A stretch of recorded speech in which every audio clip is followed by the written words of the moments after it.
Assalamu alaikum warahmatullahi ta'ala wabarakatuh.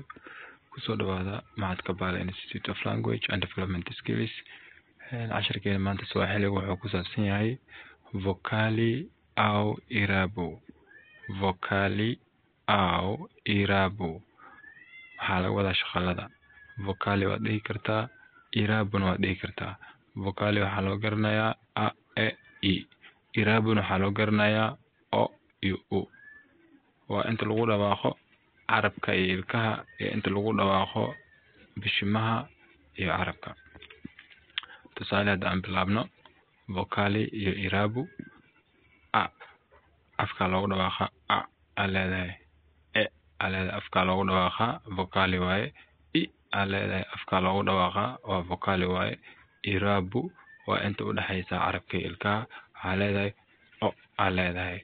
O leedahay. leedahay kalena u.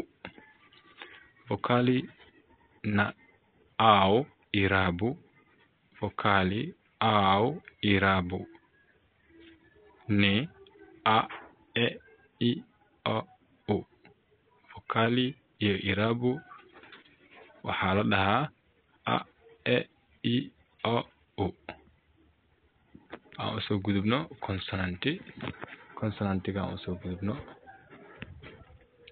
b, d, e, g, h, j, k, l, m, n, o.